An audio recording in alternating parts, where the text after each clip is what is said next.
Hey guys, it's Huss from OZI4X4 accessories. Just today installing Viper Bullbar on a PX1 today. So a Viper Bullbar can fit PX1, PX2, PX3.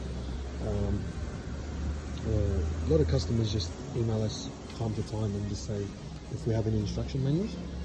This is only just an installation guide, just to help people all over Australia just installing some of our bull bars. So this is a video for the PX1 Ranger.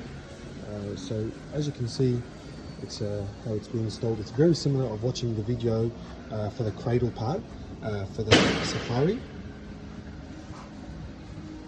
So that's the cradle, just giving you a top shot. That's the wing and the winch bracket. We'll just go over here on the side, same kind of system. You've got this bracket here, it can only sit one way because it's got the bolt over here and then two bolts over here, if you have a look.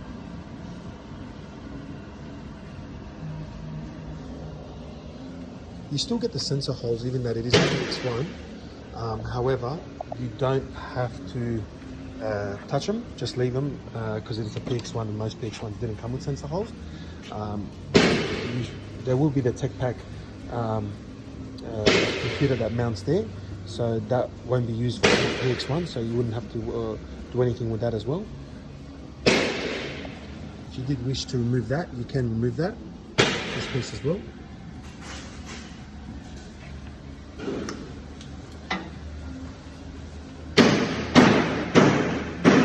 Some of the parts there include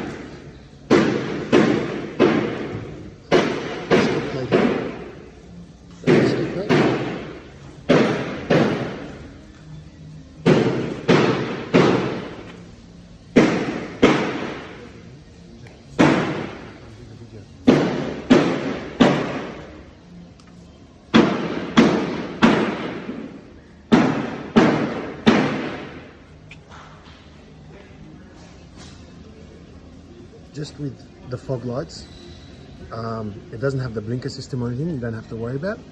You just got the fog light as well, so the fog light does need to get connected if your car comes with fog light.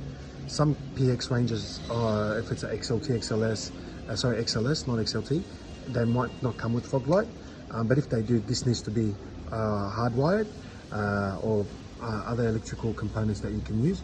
However, we do advise to get a licensed auto electrician when you're doing this.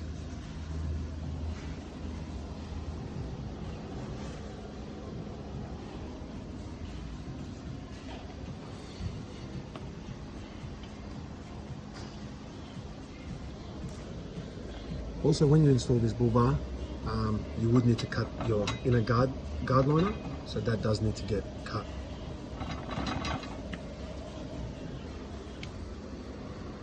So just over here, just to show you, obviously this car had the Ford Ranger original bull bar, so it had a little bit more components than the guys that are just taking off their plastic bar. So this is part of, that would need to get removed. That's for the bull bar itself, for the chrome bull bar. That's the manufacturer's one. The bar reinforcement needs to get removed off. And if we go over here, just some of the guys always inquire, does this need to get removed? This will be sitting on your side.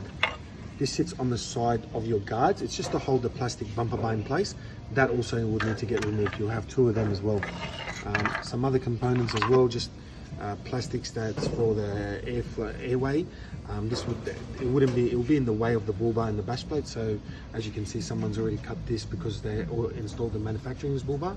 Even with that, they had to modify it. So those little plastics, they would need to get removed.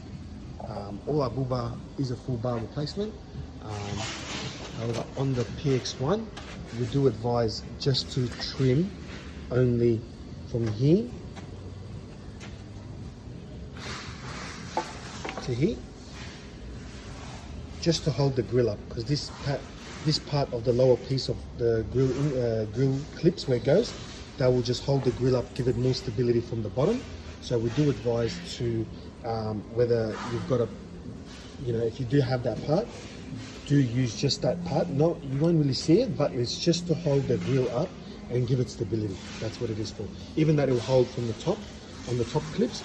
I'll make another second part to show you how it looks like when it's done. Just need to cut from that corner, that edge there, like that, and there, just to hold the grill up. That's all it is. And you'll see that it's got the original holes that will line up with. That's the only piece you need, and it's primary only for the grill.